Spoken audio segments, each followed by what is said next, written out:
Welcome to EdTech Speaks, a podcast bringing guests together to share their expertise and advice on navigating business and education in a technology-driven world.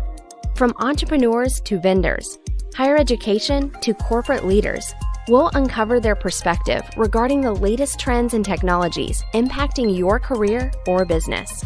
Our podcast is made possible by Downing EdTech Consulting, where people and technology connect. Hosted by Cher Downing, an experienced executive spanning a higher education and corporate career with specific focus on the EdTech industry. Dr. Downing is also an international and national presenter, author, and regular media contributor. Now here is your host, EdTech strategist, Dr. Cher Downing.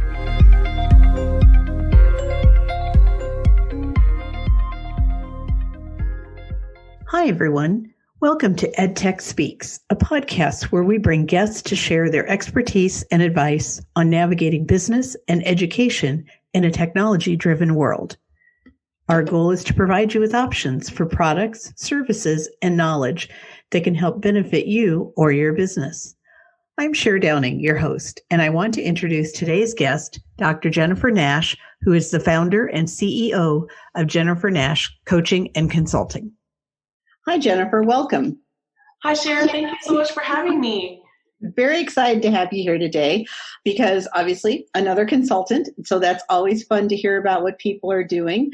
Jennifer is an executive coach. And so one of the things for our listeners that I always try to find is different ways that they can look at coaching opportunities and what are ways that they can do professional development and improve themselves and also help them align with the goals that they're doing for their small business, their EdTech startup, maybe even if they're just starting to think about dipping their toe in the water of, leaving traditional work. Right now, we're seeing a lot of folks that unfortunately, not by choice, are having to leave work. And so they're rethinking what they want to do next. So it's great to have you here with us today. I'm going to open up and ask you just to tell us a little bit about yourself and how you got to where you're at right now. Sure. So I spent about 25 years working in industry and consulting, and I finished my PhD in 2018. And I decided that I needed to take the next step for myself and evolve and grow. And so I launched my own business in 2018 as well. And I am now here today talking to you a year and a half later, actually almost 2 years later. And things are better than I would have ever thought they could be. I get to do work every day that I love and that I'm passionate about. And I am able to help others grow and evolve on their own journeys. So one of the things I think that is the most difficult when you start a startup is having to take care of that and manage that career and personal advancement while you're also responsible for your own business. For most of us in the world, we work for someone who pays for us to get professional development, career development. Maybe we choose to go back to school, but it's alongside working. So we still have kind of that safety net. So we're not worried about income and benefits and all those kinds of things. But we also have an obligation to grow ourselves. As a small business owner or as a startup, that can always get pushed by the wayside because you're busy doing other things. Can you talk to us a little bit about what are some of the types of things you do for folks and what are some of the things that you see out there? Absolutely. So I think in terms of professional development, one of the ways that I serve clients is through executive coaching, like you mentioned. I also do consulting in the human capital space. So an organization may hire me to come in and do a workshop on influence skills, or they may want to run a workshop on negotiation and changing mindset around how buyers interact with the vendors to purchase different items. So it actually runs the gamut from like individual leadership behaviors that people are looking to evolve to gaining a foundational knowledge in some area that they need to move forward in their careers. And also, and I'm sure we'll get into this a little bit later, but with COVID, as you mentioned, things are changing so rapidly and people are really rethinking what they want from this next step in their career journey. And so I've been doing a lot of executive career coaching as well. That's really interesting. And there's a couple of points that you talked about that we'll go back to. But for executives, talk to us a little bit about where in the organization those people sit, so kind of what levels they are, and what are some of the types of things they're reconsidering? So the individuals I tend to work with the most are at the director level and above. So director level, vice president, and the C-suite. And these individuals are looking at shifting their mindset from perhaps, a senior manager level where they're a little bit more focused still on the tasks as opposed to the people leadership. And so commonly what I find at the director level is that there's a big shift in, okay, now how do I change my mindset because I am going to be leading people and instead of tasks. And so how do I shift that for myself, but also how do I shift that for the people that are reporting to me and help them be effective leaders of people and not just tasks. So growing that and having that ripple effect across the teams is something I find that happens quite often.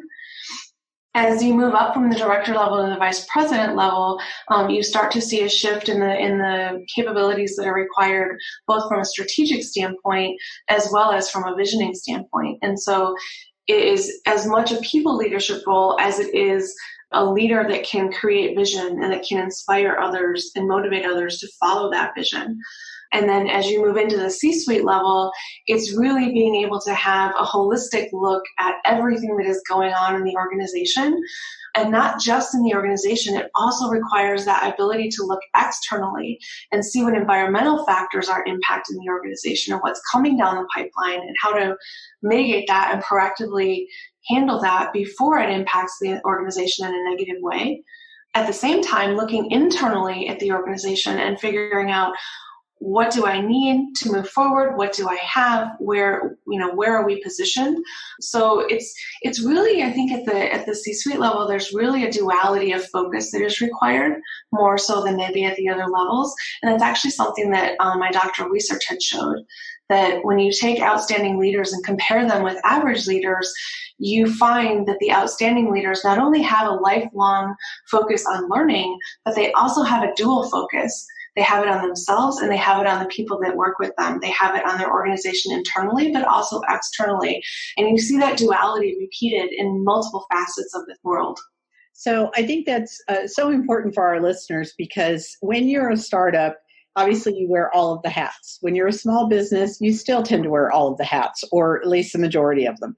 And so it's fascinating always to think about the fact that you can be someone running a Fortune 500 company, or you can be someone running a very small shop, but you still need to have vision. You still need to have leadership skills. You still need to have that external view of what's coming and what's going. And you still need to know what's going on internally. COVID has really taught us that you really need to be pragmatic about doing that stuff on a much more regular basis. And so when you talk about, the duality of it, when you think about all of the articles that you see and all of the people, the Warren Buffetts of the world, the Bill Gates, I'm always fascinated, because they'll list an article of the top 5 things these people do.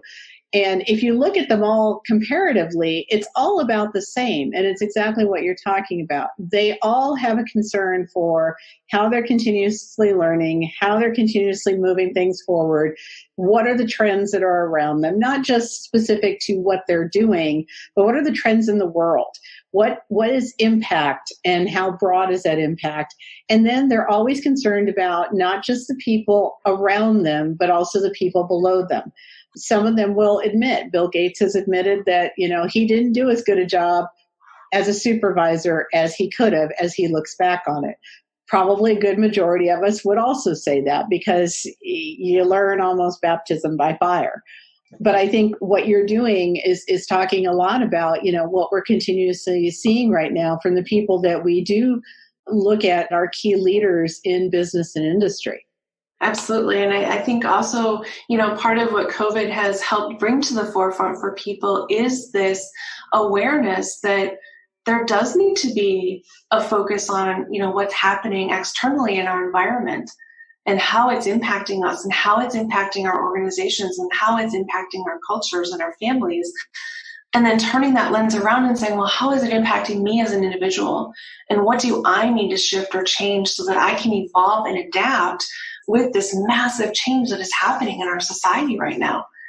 What are some things that you think are helpful to combat with that in keep focus on growing your business and moving things forward and just adapting every day? Yeah, that's a great question. I think the very first thing is to just be able to have an acceptance that things are different, right? That if we live in this space of, oh my gosh, I just can't wait till it gets back to normal, right? And normal in parentheses or quote marks, and expecting that things will be the way they were prior to COVID, I think that creates more stress and more anxiety for people. So having that ability to just accept where we are currently and understand that it probably won't go back to what we knew before, right? It probably won't be normal again. We'll have a new normal, but it will look very different than what we had before. So I think that's the very first step. So being able to accept that. I think moving on from there, then you have a choice in how you react to the situation. So you can choose your course of action. You can choose how you want to respond to the fact that this new normal will be very different and it's maybe not what you were hoping for. Some of the things or some of the tools that I use with my clients to, adapt to change and evolve, I have to do a lot with some internal focusing tools. So I do a lot with meditation. I do a lot with yoga.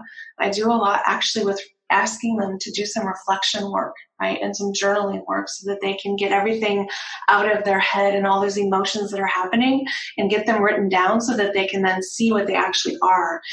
And as you know, Cher, so often, we're not taught an emotional vocabulary growing up. It's usually not part of our first families. It's usually not part of a curriculum at school, whether it's an undergrad or, postgraduate work. And so what I find is that a lot of my clients don't have the emotional vocabulary that they need to just actually describe how they're feeling. And most often they have so many different feelings going on that it's just helpful to say, and it's helpful to name it, first of all, and say, what am I feeling? I know I have all these things going on, but what is it actually? And working through those. And then once we've identified what those feelings actually are, then going ahead and taking that next step and saying, okay, how do we want to address that, right? How do we want to choose to respond to that? And how do we want to handle that going forward? So there also then becomes this act of letting go or releasing so that they can move forward with an emotion or a behavior or a belief or a thought that serves them in a more positive way. No, I think that is so true. And I talk about this with technology, but I think it's true in this instance as well. I talk about the people that are roughly 25 to 30 years old. They don't remember a life without technology. When there are people that are, 30 plus, we've lived half a life with and half a life without. So we can adapt, but it's a learned process. We don't just automatically pivot because it requires a learning skill. And I think emotionally, it's the same thing. We were taught to buck up and move forward, and this will all pass. Yeah, exactly. You didn't have to think about it, write it down, any of those kinds of things. And so it's very hard because for us, it's not only, okay, I need to start journaling because that will help me. I need to learn how to start journaling. I've never journaled in my life, or maybe I've never done meditation, or all of these tools, which are really valuable. And I do many of these things myself, but it was a definite learning curve. And it's very hard to take on a learning curve when you absolutely have to do it at the same time. Right. There's an aspect of resistance there. I don't want to have to learn this. And really, I can't fit anything else on my plate right now. And so those exact kinds of thoughts are what we want to try to shift. Because when you're in that space of can't and don't and won't and couldn't or shouldn't, you're in that space of negative mindset, which doesn't help you move forward. So I had this conversation with a startup the other day who really needs to get their books into a software. So, they need to track sales and all of those kinds of good things that we all need to do, how to pay taxes, all these things. And the conversation was, I don't have time to learn a new software. I'm not really interested in paying for something new. So I immediately thought of this as you were talking about it, because again, it's the same thing. Now there's an opportunity for them to go after some investor funds. And what is the first thing they ask for if you go for investor funds? We'd like to see your books. They give you this whole list of all the different ways they'd like your numbers manipulated. What is your gross versus your net? They'd like to know, what's your percentage of growth from last year? And so there was an immediate panic. And I'm like, this is why we do these things, so that we don't have to panic and learn and produce all at the same time. But we're creatures of habit in that sense. We don't take on anything until we get painted into the corner, and then we go, oh, we should do something different. And I think one of the things that I was going to ask you about in this same kind of vein is I'm starting to hear more and more people say that there are just days, not a whole week, not all the time, but there's just some days where they're suffering almost a depression or a PTSD, where you wake up and you say, oh, I got 6 things on my to-do list today. I'm going to do this, I'm going to do this. And then they get up and just nothing happens. They just kind of stand still. What are some of the kind of quick things that those kind of people can do that are just starting to let COVID wear on them? Mm-hmm. That's a great question. And, we're seeing that so much these days, especially with our mental health situation in this country and around the world. I mean, COVID isn't just limited to here. So, when someone is in maybe a down state, or, a depressed state, or, just sort of lacking that, normal energy that they might have, I think sometimes it's helpful to just allow themselves to feel what they're feeling, right? And so it's okay to not be okay with what's going on right now. And I think that's a message that everyone needs to hear. There is an aspect, if you think about it as a grieving process, right? Because we had a normal before. And everybody really liked our normal, and everything was great. We could go everywhere. We could travel. We didn't have to wear masks. We didn't have to social distance. We could just, live our lives. And so now that we're in this space of, still having to social distance, and we wear masks, and we can't maybe do some of the activities that we did before, and a lot of other things have shifted around us as well, there's almost an aspect of grieving that loss. And for different people, that will hit at different times. And so being okay to just feel those feelings and work your way through, that grief process, like Kubler-Ross describes, there's a healthy element to that. I think what happens when you stay in one stage too long and, it becomes sort of an issue, that's when you want to seek therapy, or, seek someone a qualified, person to talk with about that.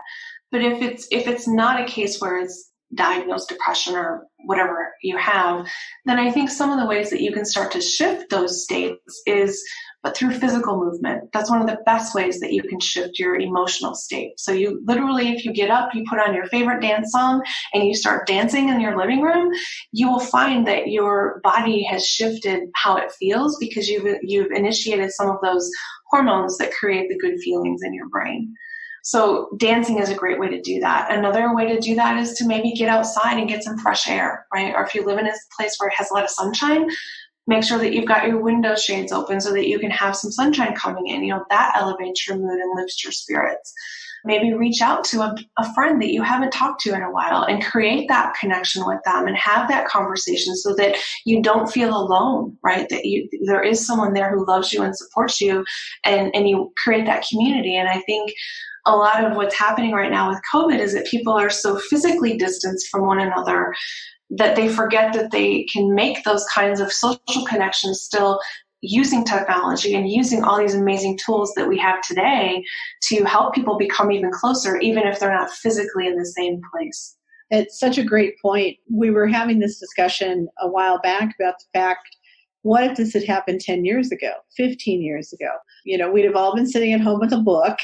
We would not have had Netflix, Apple TV, but we also wouldn't have had Zoom and FaceTime. We would not have had Facebook to, really connect with our families and make sure everyone's okay. And so it's interesting because the technology, while it's kind of grown with us, suddenly took a different shift, and it wasn't just a matter of having it there, but it's really become sort of a lifeline for a lot of people, particularly those that really can't risk being out and about and among people. Right, exactly. And I think, I hate to say that, COVID has created benefits, but I think there are some benefits to COVID. One of those is the realization that we are social creatures and we do need that interaction and that connection to thrive and flourish. And technology is allowing us to do that, and how lucky we are that we have that technology to do that. Like you said, 10 years ago, this would have been a very different scenario 10 years ago. It really would have. And the other piece that it does is that it's helping us, I think, reevaluate our businesses. It's difficult for the really large box stores, et cetera, because they have a lot of money invested in physical space and physical product. But for a lot of businesses, it's the opportunity to really reevaluate. And, I look at some of the bigger groups who have suddenly said, we're good with our people working remote. We're actually getting more work done. People are happier. We're saving money. And so we're seeing an adoption of, here we spent all our time thinking about how we can make life better for our employees. And we were trying to build all these things in. And all of a sudden we realized that it's been there the whole time. Somebody likened it to the yellow brick road, that we've always had the ability to have that work-life balance, but we traded it for commuting and, being away at lunch and working through lunch and all of these things. And now suddenly we've decided, wow, this isn't so bad. We're actually getting better productivity out of most people. And they're happier because they're not spending all their time on a bus or a train and, having to deal with all of those issues. Mm-hmm. So I'm with you. I think COVID has brought some interesting aspects and some positive aspects to business and industry and just to how we function. Mm-hmm. Yeah, I think it's such an interesting shift. Like when I started working, 25, 27 years ago now, there was an expectation that you were in the office, right? Your behind was in the chair, you were visible so that if managers walked around, they could see you. And that was just the expectation. There really wasn't a work from home policy or a telecommuting policy, except for very few exceptions. And I find it so interesting now that the perception of working from home has changed. And that instead of if we can't see you, then we can't trust that you're working. That has shifted to companies as a whole. And this goes to maybe more of what the roundtable signatories have agreed upon, right? That they're putting their people first before profits and before stakeholders. And so putting their health first and saying, yes, we're going to allow you to work from home. And in fact, some companies have even said you can work from home forever now. And I don't remember off the top of my head who it was. It might have been Facebook, and I can't remember. There were a couple. But I find that so fascinating that it took an event like COVID to shift that mindset and thinking that was so entrenched in corporate America that you had to be in the office to be productive and to work. And it always came across to me as, well, we don't trust you to work from home. We don't trust that you're going to be productive. And so what an opportunity for people now to be able to integrate their whole selves and bring their whole self into their work. And I think it's so neat also that technology has really sort of broken down those walls of the veneer and the image that we wanted to project to the world in the workplace. Where now we have Zoom cameras that are showing the messiness and the humanity of life behind the camera, and it's becoming okay. And we're recognizing and acknowledging and honoring that part of each other. And I think it's so beautiful. And I think that's another benefit that COVID has brought us, that, it's starting to see and shift how we think about each other as humans and how we interact. And I wish that had been part of my corporate experience nearly 30 years ago. Well, and I'm like you. I remember as a supervisor being told, your people must be here. You must keep an eye on them. I was always fascinated by that term, keep an eye on them. I really was not sure what that meant. And I always thought it was interesting. I remember working one place and the person in charge every day would walk down the hallways at the end of the day. And because you were sitting there behind your computer and he said hello and you said hello, or he'd say, have a good evening kind of thing, there was some comfort level to him that you were in there working. You could be sitting there watching cat videos. I don't come around and look at your screen. I'm not looking on your desk to see what your productivity is. I'm not stopping by and saying, give me 3 things that you got done today. So the perception that you were doing something really was just a perception. And so it's fascinating because now you recognize that, okay, in order for you to understand I'm doing something from home, I'm going to have to show you work. I'm going to have to email you something. I'm going to have to give you access. And so suddenly there's a much greater margin of being able to see how much productivity is going on. than walking the halls and saying, well, they're here, so I'm sure they're doing something valuable. Yeah, that reminds me, I had a manager one time literally tell me, he's like, I have the MBWA style. I was like, what's that? This is like when I first started working. And he says, well, that's management by walking around.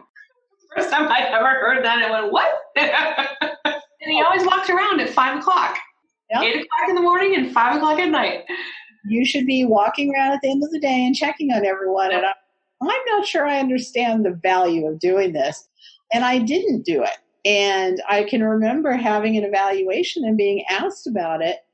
And I said, is our productivity down? No. Is everything being managed and cared for? Yes. So what would be the difference in the result if I was walking around? Do you think there'd be an increase in work because I'm staring at them the last 2 minutes of the day? It was an interesting conversation because I don't think he'd ever thought of that. And so immediately he was like, huh. And he never mentioned it again. He never questioned me not doing it again.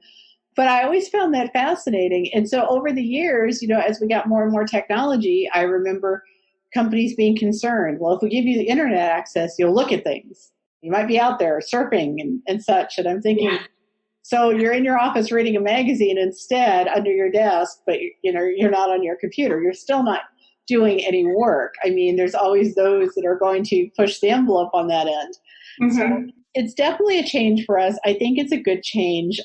One of the things I'd love for you to tell us about is, as you're doing executive coaching, and talk a little bit about if you do that, in one-on-one and group situations, how that looks. But how have you changed how you're delivering and doing things with COVID? Yeah, great question. So prior to COVID, I did a lot of work, one-on-one in person. And then when COVID hit, obviously everything was shut down. So I transitioned to, like probably everyone else in the world, using Zoom. And so, I deliver quite a bit of coaching over Zoom today still. I generally coach one-on-one, but I also do some work with leaders and their teams. And now just in the last couple of weeks, I have started to do like some more in-person coaching, if the client is really looking for that, obviously with masks and social distance appropriate kind of interaction. But so it's changed a little bit how I do, but a lot of the coaching that I had done prior to COVID was just over the phone. So just audio. So that part for me didn't shift a whole lot. That actually stayed the same. And, there's a lot of, there's different camps in terms of the efficacy of coaching using a visual medium versus using an audio medium. And for me, what I have found that works well is that I do like the audio medium because it allows me to gather a lot of nonverbal data that maybe I would not otherwise see because of the visual distractions. So I have found that to be a helpful aspect to the coaching. I still have that ability to do the audio work, whether it's over a Zoom audio or whether it's over a telephone or Google Voice. So for our listeners, I think that's a valid point to think about. If you're considering coaching, and you should be, we all need to be coached at some level at some time in our lives. But if you're considering it, think about how you work well. How do you adapt best? What's your medium for doing this? And for some people, in person is it. They've got to be in the same room with you. For other people, Zoom is fine. But I would agree, for some people, audio is much better than video. And again, depends on the nature of who you are and what you're talking about and what you're working with. For some people, they want to show you a lot of things, so they like to have that visibility. But for others, if they're just talking through where they're at and what they want to be doing, they may find a better comfort level. So, that's very important when you're interviewing people and wanting to select a coach, is finding someone who works in a methodology that is comfortable for you, that gives you that opportunity to get past that piece of it and actually start to work on the important issues, and not just go with the first person and then say, wow, she always uses Zoom and I really don't like it, but I just do it anyway. I think you lose something when you force yourself to adapt to a medium that doesn't fit what you need. Right, exactly. I totally agree. And, as a coach, I want my client to be at their best, and I want them to be, in a space where they feel the most comfortable. So even though I have personal preferences on how I like to coach, it is ultimately up to the client how they choose to be coached. So if they want to be in person, like you said, that's fine. If they want to be on Zoom, that's fine. If they want to be on just audio on a Google Voice call, that's fine too. I think, as you're referencing, selecting a coach, I think there are certain things that come into play there that a lot of people maybe don't consider when they're interviewing coaches, and they probably should. And one of those things is, how do you work best, right? What is it that you're looking for in a coach? What are you looking to get out of that engagement? And how often do you want to meet with the coach? Like, do they have a set package, or are they flexible in terms of how they're going to meet with you and how often and when and for how long? So setting that relationship with the coach as well, as we know from research, that has been a primary determinant of coaching outcomes for clients is the coaching relationship. So making sure that you feel that chemistry. It's almost like a dating game, and I hate to use that term, but it sort of is, right? So if you're going out and you're interviewing 5 or 10 coaches, you want to pay attention to, like, where do you feel like you have that chemistry with the coach? Where do you feel like your energy levels are the same? Where do you feel like you have that rapport?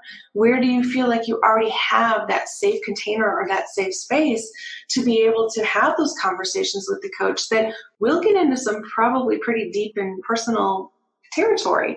So being able to be in a space like that where you feel confident that you have safety to discuss what you need to discuss, and you have that rapport and you have that positive energy, those are all things that are super important to the client relationship, and then also to your outcomes as a client. I think that is just so valuable. You mentioned earlier about, working sometimes with vendor relationships in helping people to be able to talk with those vendors. Obviously, here at Downing EdTech, we do a lot of that. Because we understand technology, we speak the language. And so a lot of times we're that gray connectivity area so that the people that are buying something, really get the right person to talk with and someone who's patient with them, and they get the right product. We're very concerned that, they get a product that fits their needs, not just something off the shelf that's going to do a short-term piece of it. But I love the fact when you talked about the chemistry of it, because that's part of it too, is when we work with affiliates and vendors, it's because we know them. So we already have a relationship. So it's very easy for us to work with a client then and say, here's someone who we've worked with, we know their work, we can vouch for them, and we can bring you together. For our listeners, if you think about, for example, if you're working in technology or you're working in the startup space and you really don't like doing vendor relationships, imagine now that the vendor is your coach. If you're not comfortable reaching out, if you're not comfortable asking questions at the table, if you're not comfortable finding the right one, think how much that inhibits your business. Think how much that slows your productivity. It's the same thing with a coach. When you don't have the right chemistry, you're really just losing valuable time and valuable opportunity. So, Jennifer, you talked a little bit about you do some wonderful things with people. And I love when you talk about human capital, because really for all of us, that is the most important thing in our business. Whether you're an individual, just using freelancers, all the way up to you've got a small company, or you just have relationships with a lot of clients, it's that human capital value and worth that is what makes or breaks every day. Talk to us a little bit about what are some of the things that you're going to be covering in your new book, because I know that's coming out in 2021. It's called Leading with Heart, The Human Element of Business, which I love that title, by the way, because I think that's really a piece that we are missing. We get so focused on tasks and management and strategic success and all those things, and we kind of forget that, there's a human component that really needs to be in everything. So tell us a little bit more about your book. Yeah, so this is a book that I have been wanting to write since I was probably in high school. This book came out of my experience going into the workforce as someone who grew up in a family where I learned that, to be successful at work, I needed to separate my personal life from my professional life. And so I always felt like I had these two identities. And even though I made that conscious decision to do that, I just never felt like I fit. I felt like I was always out of place in the professional world. And my personal world, the things that I was really good at, I didn't feel like I could bring those to bear on my professional work and help that, space in my life move forward. So I often felt as if like the human element to me and what made me human was lacking. And as I went through my career, I rarely saw leaders who prioritized their people. I saw them prioritize their tasks. I saw them prioritize the spreadsheets, but I didn't see them often paying attention to these humans with these lives and dreams and hopes in front of them and helping them grow and evolve. And I always felt like something wasn't quite right with that for me. It just didn't sit right. And on the flip side of that, the few times that I did have a leader who put people first, it was very clear how outcomes shifted and performance. Massive increases in performance and loyalty increased and engagement increased. And I just thought, what made those leaders different? How did they get to that point? And what did they learn along their journeys that helped them be that way? And I want to be like that leader. And so, as I went through my career, 25 years of working in different organizations and then in consulting, seeing many different organizations that way as well, the cultures, it just became very clear to me that this was something that I was feeling called to help people with, to just simply help leaders be better leaders of people. And so I've had the opportunity to do some great interviews, everyone from like Marshall Goldsmith, who's one of the world's, best coaches, to Alan Mulally, who, was an amazing CEO at Ford Motor Company and turned the company around, to Dory Clark, who's been an amazing, role model and helpful person for me in growing my business as a startup. And so I'm bringing a lot of these stories to people in the hopes that they can learn from them and take away their own nuggets and help them be better leaders as well. That is so true. When you talk about loyalty and engagement, those are two things that fall off the radar all the time. And yet they're the first things that are mentioned when somebody leaves. When you have a really good supervisor and they leave, you hear people say, their employees were so loyal to them. Like it's a bad thing. Or you hear them say, well, nobody engages since that person's gone. Well, what does that tell you? I think back to when Google first came out and Google said, we're not going to have offices and we're going to have play space and we're going to do things, and Microsoft came out and said, we've got a gym, we've got basketball courts, people aren't going to have to work 8 hours in a chair. It's work when you want to work, as long as your work gets done. Here's some fringe benefits, and we have cafeterias and food and all of these what we called benefits. And I remember I was at a lecture and the speaker said, it's interesting that we think Google is providing us with something that we don't already have. And that's really an eye-opening moment because everyone was so just enthralled with the fact that, wow, they've got beanbag chairs in their offices and they get to take off time when they, like their kid gets sick or they want to go for a long weekend. And as long as they get their work done, nobody cares. And then they come back and it's true. It's not anything that anyone else couldn't have devised or come up with. It's just a matter of, do you take the initiative to do it?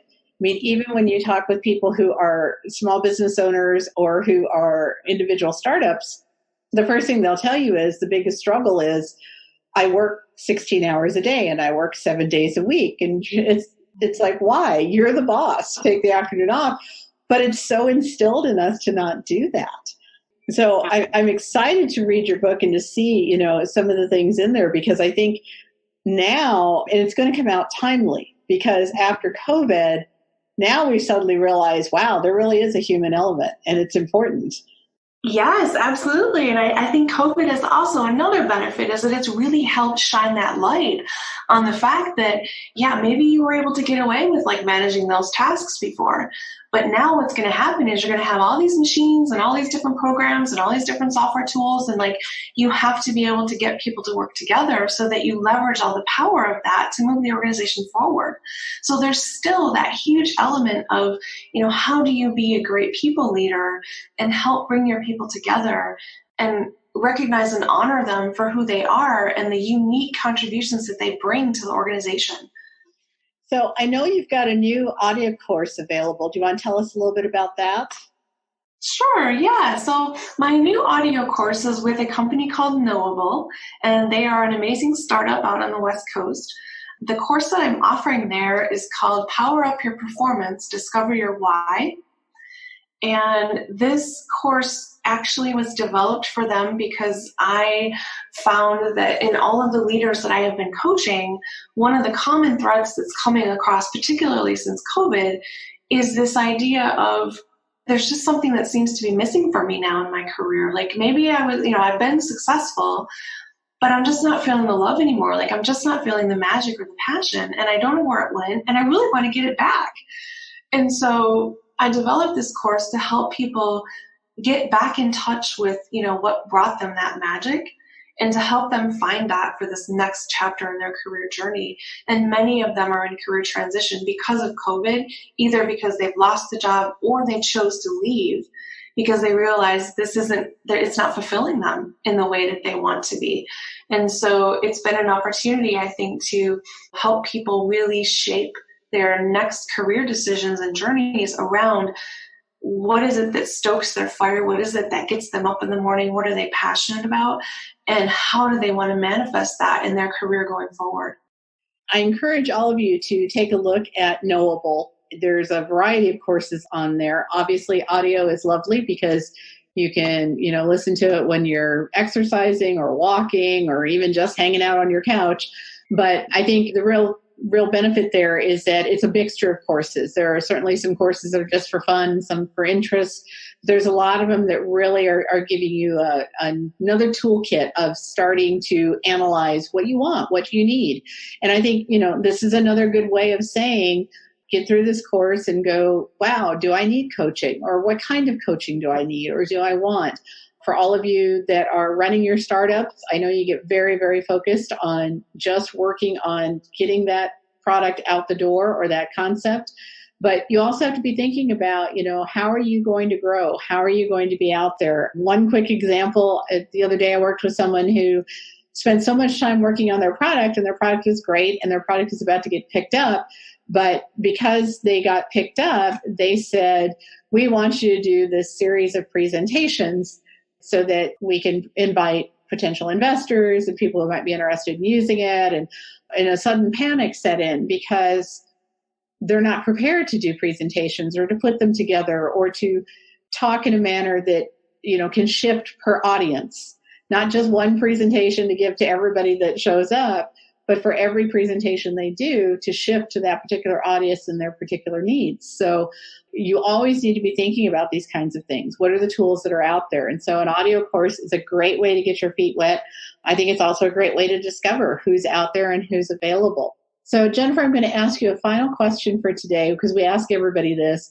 Where do you think your technology prediction is going to be for the future? Where do you see us going? So Sherry, I'm not a technical person, so that's a very ironic question that you're asking me for the end of this podcast. So my initial reaction was, oh my gosh, I have no idea. How am I going to answer that? But, I think I would say that obviously technology is going to continue to evolve.